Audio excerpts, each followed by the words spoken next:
E aí, gente, tudo bem? Eu me chamo João Pedro, sou residente de Biologia na Escola Benjamin Batista e pelo Instituto Federal do Piauí. Minha preceptora é a professora Mônica Aragão. Na aula de hoje a gente vai falar um pouco sobre visão e doenças associadas à visão. Inicialmente a gente tem que saber qual é o órgão responsável pela visão nos animais vertebrados. Nos animais vertebrados, o órgão responsável é o olho. E o olho nada mais é do que uma esfera com cerca de 3 centímetros de diâmetro. Ele que é o responsável pelo sentido da visão. Graças a ele a gente pode enxergar as coisas. Ele é encontrado em todos os animais vertebrados e a função do olho é basicamente converter as ondas de luz que são emitidas ou refletidas pelos objetos e aí vai ser transformada em impulsos elétricos que então serão enviados para o cérebro e lá vai ser interpretado e gerar imagem, ou seja, vai gerar aquilo que a gente enxerga. E antes de mais nada, a gente tem que falar um pouquinho sobre a estrutura do olho, né? Inicialmente a gente tem a córnea, ela é uma membrana transparente que ela está presa à esclera na parte da frente do olho, como vocês podem ver aqui, que eu estou circulando aqui na imagem. E a função dela é permitir a entrada da luz junto com o cristalino, ou seja, ela vai fazer com que a imagem ela seja mais nítida. A coroide, né, é a camada do meio do olho, e ela é formada por um tecido constituído de vasos sanguíneos e nervos. E a função da coroide é basicamente manter a temperatura do globo ocular, bem como nutrir ele e conduzir o fluxo sanguíneo nele, né? Já que ela é constituída de vasos sanguíneos, etc. Vou estar aqui circulando aqui na imagem para vocês verem. O cristalino, que é uma estrutura de consistência mais elástica, ou seja, ele consegue mudar, ele é mais flexível. Ela fica mais espessa para a visão do que está próximo e mais fina para a visão do que está mais adiante, ou seja, ela vai variando. A função dele é basicamente ajustar o foco, né, já que ele vai ajustando a espessura dele. E a gente pode chamar ele de lente, né? Em alguns livros ele é chamado de lente, como está aqui nessa imagem, ele vai ser chamado de lente. E ele vai fazer justamente isso, ajustar o foco junto com a córnea. A gente tem a esclera, vou estar aqui circulando aqui a esclera na imagem. É a camada mais externa do olho, ela vai ser constituída de um tecido fibroso, bastante denso e resistente, né? E a função dela é basicamente proteger o globo ocular, né? Devido a esse tecido fibroso, que ele é mais denso e mais resistente. Então ele vai fornecer mais uma proteção ao globo ocular. A gente tem aqui o humor aquoso, vou botar circulando aqui, e ele é basicamente um fluido que está situado entre a córnea e o cristalino. E a função dele é preencher a câmara anterior do olho. A gente tem o humor vítreo, vou estar circulando aqui na imagem para vocês verem. Ele também é gelatinoso e ele está situado entre o cristalino e a retina. E a função dele é preencher essa câmara posterior aqui do olho, onde eu estou circulando aqui na imagem.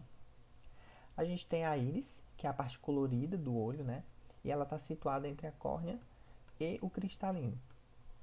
A íris ela vai auxiliar na regulação da quantidade de luz que vai entrar no olho, né? E ela faz essa atividade junto com a pupila. A pupila é aquela bolinha preta que tem no olho, a gente vai ver mais ali à frente. Vou estar circulando aqui na imagem.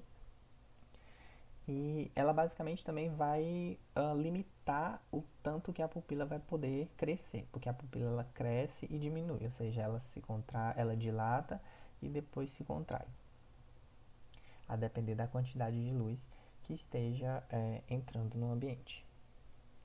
A gente tem aqui o nervo óptico, vou estar circulando ele aqui na imagem. Ele vai estar ligado à retina e ele vai ser responsável por levar ao cérebro os impulsos que geram a imagem, né? A gente vai já voltar aqui nesse item. A gente tem a pupila, que é aquela parte mais escura, localizada bem no centro da íris, que é aquela bolinhazinha preta. E ela vai regular a quantidade de luz que vai poder entrar no olho, né? Quando você está num ambiente mais escuro, você precisa ter um campo visual muito melhor, então ela vai se dilatar. Quando você está em um ambiente muito luminoso, ela se contrai e fica menor. A gente tem, por último, não menos importante, a retina. Vou estar circulando aqui na imagem para vocês verem. E ela é a camada mais interna do olho.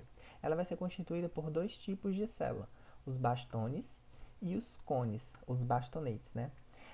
Os bastonetes, eles são células muito sensíveis à luz, ou seja, se eles são sensíveis, são células que captam o menor resquício de luminosidade, então são ideais para ambientes escuros. E os cones são células menos sensíveis à luz e são também as células responsáveis por distinguirem as tonalidades e as cores. Ela que é a retina que vai receber a luz emitida, ela vai receber a imagem, ela vai processar a imagem e aí vai transferir esse sinal para o nervo óptico. Resumindo, basicamente, a gente vai ter a incidência da luz sobre algum objeto. Esse objeto ele vai refletir essa luz para o olho e no olho essa luz ela vai entrar pela pupila, seguido ela vai para o cristalino ou a lente, você pode chamar isso de lente, em alguns livros vai estar a lente. Do cristalino ela vai para a retina, que é onde eu tenho as células fotorreceptoras. Quais são essas células fotorreceptoras? Vamos voltar aqui, são os bastonetes e os cones. Dessas células receptoras, elas vão gerar impulsos elétricos e químicos que vão excitar o nervo óptico e o nervo óptico vai mandar esse sinal para o cérebro que então vai gerar a imagem que nós vemos, certo? É basicamente esse o caminho que a imagem percorre até a gente interpretar ela. Tudo isso ocorre em milésimos de segundos. A gente vai falar rapidinho aqui sobre algumas doenças associadas à visão, né? Que é muito comum.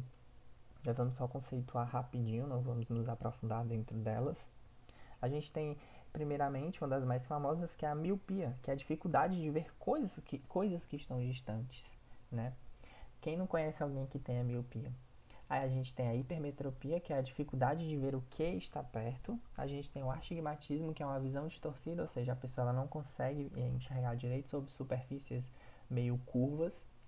Em alguns casos, essas três primeiras aqui, a miopia, a hipermetropia e o astigmatismo, eles estão quase sempre associados em dupla, né? Geralmente uma pessoa ela tem miopia, hipermetropia, ou ela tem astigmatismo e miopia. Se combinam, né? Elas não ocorrem de forma isolada na maioria das vezes. A gente tem a presbiopia, que é conhecido como a visão cansada, né? Geralmente ela é causada pela idade. Quanto mais velho você fica, mais ruim a sua visão vai ficando. E aí ela impossibilita você de ver com nitidez as coisas que estão perto, né? Quem nunca ouviu falar naquele óculos de lente de descanso, por exemplo. A gente tem a catarata, que é uma visão turva.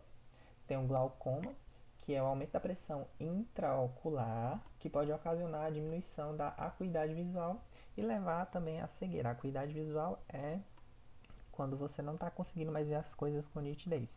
Essas duas aqui podem levar à cegueira, então eu sugiro que sempre no menor sinal de acuidade visual procurem um oftalmologista. A gente tem o estrabismo, que é vulgarmente chamado de vesgo, né? Ele nada mais é do que um desalinhamento ocular que vai fazer com que o indivíduo ele não consiga direcionar os dois olhos para o mesmo ponto. Ou seja, esse desalinhamento ele vai poder ser para cima, para o lado, para baixo, por exemplo. Eu no meu ensino médio eu tinha um coordenador que era só em um dos olhos dele que ele tinha estrabismo. Em alguns casos o estrabismo ele pode ser corrigido com alguns procedimentos cirúrgicos. A gente tem a retinopatia, que causa alterações nos pequenos vasos sanguíneos da retina, o que pode interferir com a qualidade visual do indivíduo, podendo até mesmo levá-lo à cegueira. Né? Então você vê aqui que no caso da retinopatia, ele é muito mais delicado, né? Porque a gente vê lá na estrutura do olho que é a retina que vai ser o local onde as células fotorreceptoras estarão, ou seja, é o local do nosso olho onde a gente vai receber os sinais luminosos e vai interpretar eles, transformar eles em impulsos elétricos e só então mandar para o cérebro. E o que pode afetar a saúde dos nossos olhos? Basicamente, algumas doenças de diabetes, a pressão arterial elevada, o uso excessivo de computadores e tablets, videogames. Então, tomem cuidado aí quando vocês estiverem jogando Free Fire de vocês para não apurarem muito a vista de vocês, como costuma dizer os nossos avós. Na descrição do vídeo vai estar um link para a atividade desse assunto, são apenas 5 questões, eu sugiro que vocês respondam. Não esqueçam de preencher o nome completo de vocês, colocar a turma de vocês, bem como a letra respectiva daquela turma, por exemplo, terceiro ano B, terceiro ano D, e assim sucessivamente. Obrigado por terem assistido até aqui. Fiquem em casa, se precisar sair, usem máscara, lavem sempre as mãos e usem álcool em gel sempre que necessário.